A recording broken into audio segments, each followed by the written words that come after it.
Ladies and gentlemen, please welcome Congresswoman Chellie Pingree.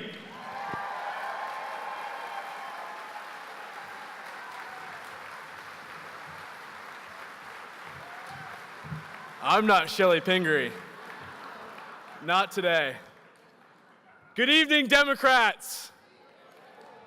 My name is Ryan Fecteau. My pronouns are he, him, his, and I represent my hometown in Biddeford in the Maine House of Representatives. I have the honor of serving as the House Chairman of the Labor and Economic Development Committee. That's the committee where Democrats annually squash bills designed to shutter our unions and roll back Maine's minimum wage. My Democratic colleagues, many of which are here tonight on the committee, have been fighting for you.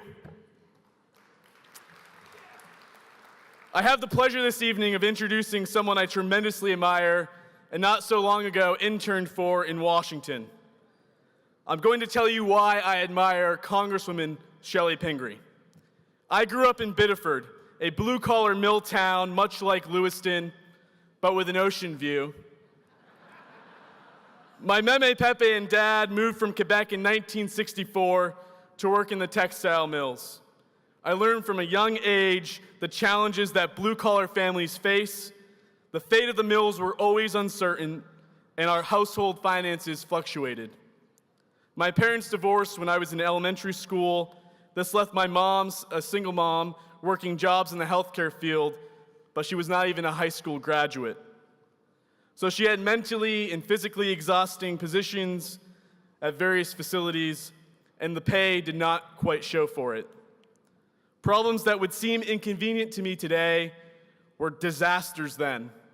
Mechanical issues with a car, not having enough money for gas, not having enough money for rent. I'll never forget when a family friend called my mom to tell her that J.J. Nissen was getting rid of food that they could not sell to grocers. In the middle of the night, we went to their facility and loaded up boxes. I remember for the next few months, we had a fridge full of those Hostess fruit pies. I thought, wow, we have all the food we'll ever need right here. Little did I know at that age, those things were packed with 42 grams of sugar, 480 calories, and 19 grams of fat. I'm still wearing those fruit pies around my waist today. In all seriousness, I share a bit of my own story because as I've grown older, I've come to understand that my story is not dissimilar to the reality many of our neighbors face right now across the state. And through our shared experience, I've come to realize there are characteristics that bind us together. First, we're not waiting for a Democratic solution or a Republican solution or an independent solution. We're waiting for the right solutions.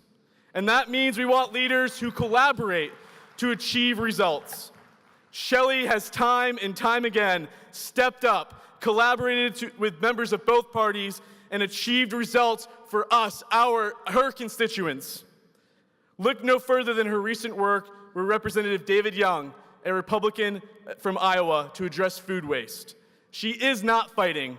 She is focused on delivering results to fix problems in our country and here in our state. Second, we do not want our values compromised. Even when times are tough, I've consistently seen folks in my area in Biddeford help each other out, never putting themselves ahead of another. On this front, I think of Chellie's longtime commitment to raising the minimum wage. There is no compromise on matters like this one. For far too long, Mainers have been earning wages that gave them no hope, and certainly not the income needed to meet the living expenses and raising a family. While her independent opponent might think it is a bipartisan compromise to delay implementation of a voter-approved $12 minimum wage, Chellie is standing with families and the 181,000 Mainers who will get a wage increase by the year 2020. Thanks to you. Finally, we appreciate hard work because we know it all too well. As a member of the Appropriations Committee, where she also serves on the Ag Subcommittee and the Interior Environment Subcommittee, Chellie is a tireless advocate for good solutions and our values. In 2014, Chellie worked hard to include many of her proposals in the final version of the Farm Bill. This year, however, she is fighting a Farm Bill that has been dubbed a bad egg. She has rolled up her sleeves to promote clean energy jobs and also rein in the high costs of prescription drugs. And unlike her Republican opponent, she is not sold out to the NRA for easy campaign contributions. In fact, she's done just the opposite.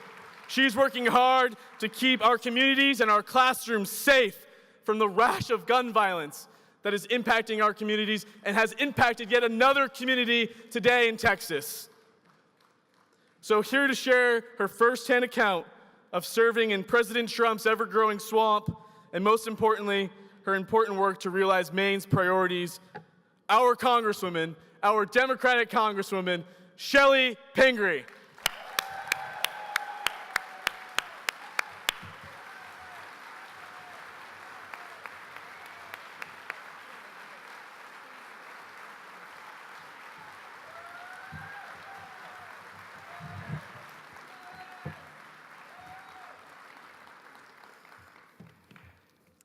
Thank you. Thank you, Ryan. Thank you. Those were such nice words out of you, and thank you for the great work you and so many others have been doing in our Maine legislature. I'm proud to have known you, Ryan, when you were just an intern in our office, and I'm very proud to have your support today. Well, thank you to everybody in this room. I am very glad. I had a late flight and just barely made it, so I'm so happy to be in a room full of Democrats. Thank you very much to everyone for being here.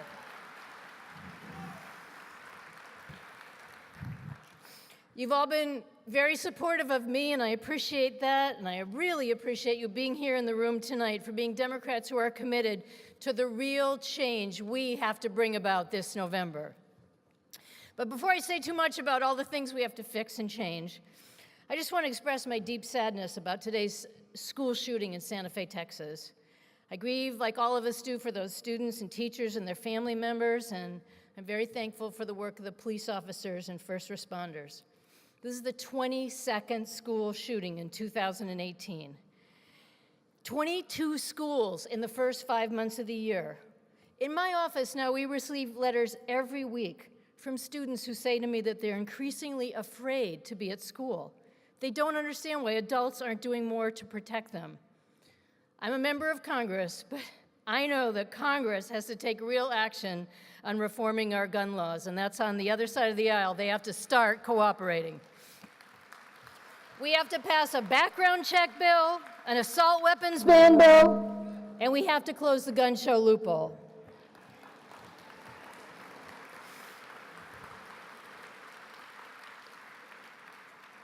But as all of you know, that's just the beginning. We have a lot of work to do right now.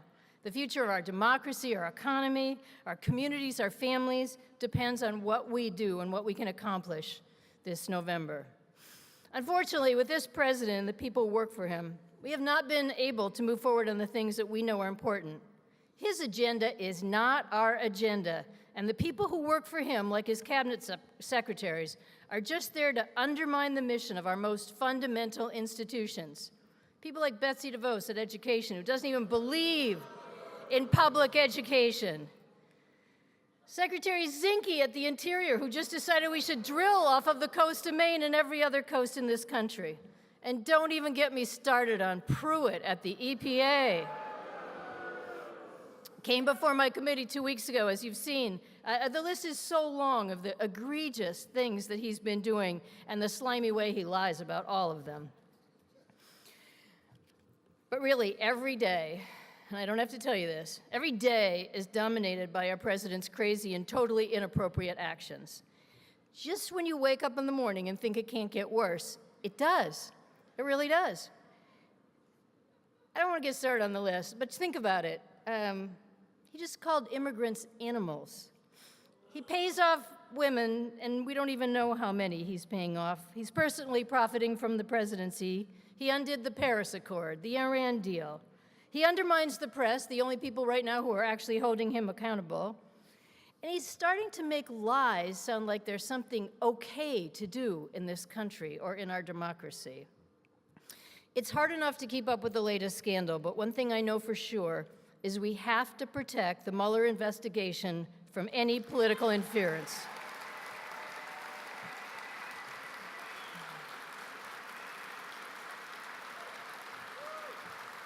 We do. Deputy Attorney General Rosenstein needs to have the freedom to do his job without interference from Trump or his henchmen. I think we know sunshine is the best medicine in these times. We don't have a Congress that's willing to keep up with the investigations, but we do need a House of Representatives that will be controlled by Democrats in the future so we can have real oversight over Trump and his administration. And you know, the president likes to brag every day about how much he's gotten done, his policy, his legislation. And he has done a lot of things, but they have virtually all been very, very bad.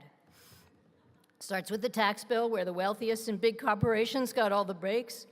He sends budgets to Congress. We've just gotten our second one now. There are zeros everywhere in the things we care about. But he puts zero in places about things that we need because he has to use that money to pay for the tax cuts and for the wall that doesn't make any sense and we shouldn't do. After we finally got a budget deal a couple of months ago and made an agreement that included Republicans and Democrats, then just last week he sent us what's called a rescission package. He decided to take $15 billion of that money back. About half of it is going to come out of children's health care. What kind of animal takes away money from children's health care? But that's how he is. He's been trying to destroy our healthcare system in any way he can, from repealing the individual mandate to basically just putting in it a death spiral that's now raising the cost of insurance for everybody in this country. Today, I mean, you could just talk about what he did today, and that would keep me up here all night. Today we learned that President Trump intends to institute new regulations for the federal Title X program. That's the nation's only program that supports access to essential reproductive and sexual health care. But that he is doing is designed to remove Planned Parenthood from participating and to censor medical information. It's just another way to take away women's basic rights. That's all this is. The result of this will be that people don't get the health care that they need, they won't get birth control, cancer screenings, STD testing, treatment, or even general women's health exam. I've joined 200 of my colleagues in Congress to demand a stop to this dangerous plan to restrict women's access to health care. And I, like many of you, proudly stand with Planned Parenthood in this fight.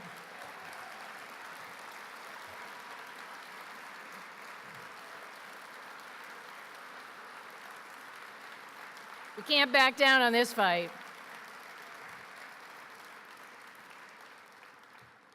Oh yeah, so what else happened today? Well, before I left Congress, there was a complete debacle around the Farm Bill. Seriously? The Farm Bill only happens every 5 years. It's our most important support for farmers. It's the one thing in Congress we usually do that is solidly bipartisan, but they had to make a mess of that. Many of you know I focus on this and the great benefit that it does to Maine farmers and families and communities. I worked very hard on the last Farm Bill 5 years ago, and this Farm Bill, I had even more Republican co-sponsors working with me on the bills I was submitting to make it all work together. But the Republican leadership had an agenda on this, and it was to do what was not right.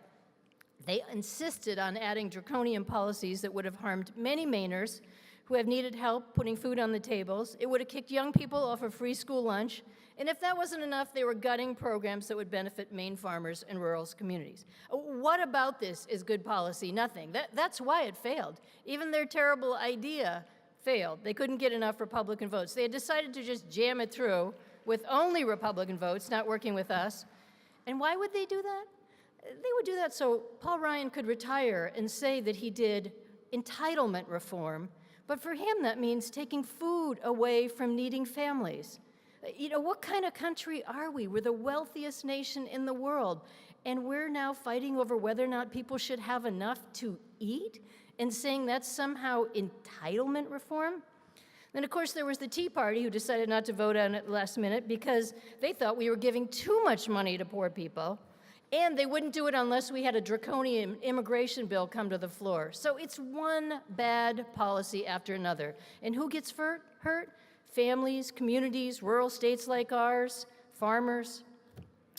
Now, in the face of all this badness, and I really didn't have to tell all of you, I know you're following what's going on all the time, but in face of all this, people, pundits, TV people keep saying, well, do the Democrats have a message? I mean, seriously. I mean, we have had a message for a very long time. We have worked on our message for years and years and years, and we are very clear about what our message is. You give us back the majority in Congress, you take away the man who dominates the news every day with crazy things, and we'd get started right away. We would increase that minimum wage because the gap between the rich and the poor is getting bigger all the time. And we would support other supports for struggling families, paid family leave, support for affordable childcare, and making sure that college loans do not bankrupt young people just so they can get a higher education. We would get right back to work on health care. We'd either get Medicare for all or single payer. Either one would be better than listening to this president go on. How about prescription drug costs? The president announced a major speech last week to tell us how he was going to reduce costs, but not one thing will change. He cozied up to the pharmaceutical manufacturers. We could do something. We could negotiate for better prices and get people decent, affordable prescription drugs that they need. And instead of constantly referring to the war on coal and rolling back support for renewable energy, we'd be investing in clean jobs in solar, wind, tidal power. And other sources that would bring us clean energy jobs and reduce our carbon footprint. Because there is that little thing we call climate change that is now happening faster than originally expected, and frankly could threaten our children and grandchildren's future and the future of our very planet. It could seriously impact us here in Maine, from the challenges that warming oceans and ocean acidification are already having with our fish and shellfish, to sea level rising in our coastal communities, all of which have enormous potential damage in our future. But of course, the Republicans are not going along with us right now. From the president to individual members, they are doing all they can to ignore this serious problem, to disregard the science and make things even worse. Just yesterday, this wasn't today, but it was yesterday, one of my colleagues said, the reason sea level is rising is because a lot of rocks have been falling into the ocean. I'm not kidding. He said this in the science committee. I'm going to ask him if he'd like to come and visit Maine, and we can take a little tour of the coast and see how much that's rising the level. Last year, one of my colleagues, and I'm telling you the truth again, actually told me the reason he didn't believe in wind power is because he said when the wind hits the windmill, it takes away all the wind, and then it's really hot on the other side, and that is actually why the climate is changing. I mean, this isn't late night TV. This is what it's like for me to go to work every day.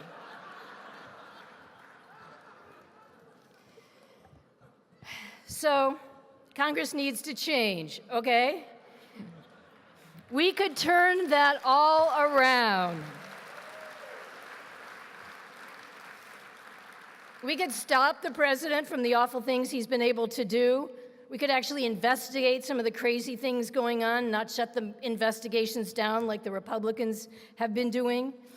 And we truly have a chance to do this. I think we all know this is our year, but we can't take anything for granted. Anything can happen when so much is at stake and so much money will be spent to skew the message. We need to put a Democrat in the Blaine House. We have to have strong majorities in our House and Senate in Maine. We got to give that new Democratic governor big majorities so we can get to work on doing the damage of the misguided governor we've had for nearly 8 years.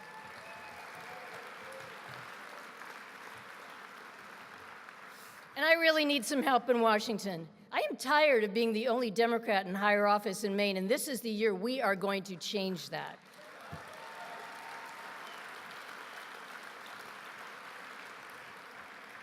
Don't get me wrong, I love being in Congress. I just don't want to have to keep doing it alone. We have great candidates in the second CD. This is the year that we can bring that back as a Democratic seat. And I want you to know, I really want to return to continue this fight, and I hopefully can do it in the majority. But I will need your help, too. I will have an independent and a Republican opponent this year, and we all know what can go wrong in Maine with a three-way race. So please, help me make sure that doesn't happen.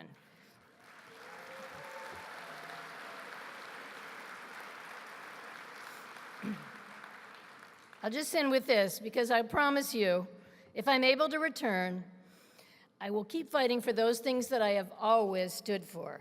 An economy that works for everyone, increasing the minimum wage, affordable health care, a good farm bill, solid net neutrality that goes on into eternity,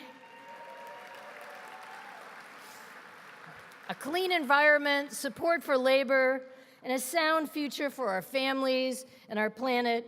Together, I believe, and I am an optimist, even in these bad times, I believe that together we can do this, we can do all of this, we can do much more, and we have to do it. This is the time. We have to do it before things get any worse. Thank you so much, and thank you for all the support and for being here tonight. Thank you. Thank you. Oh, yeah, baby. Like a fool, I went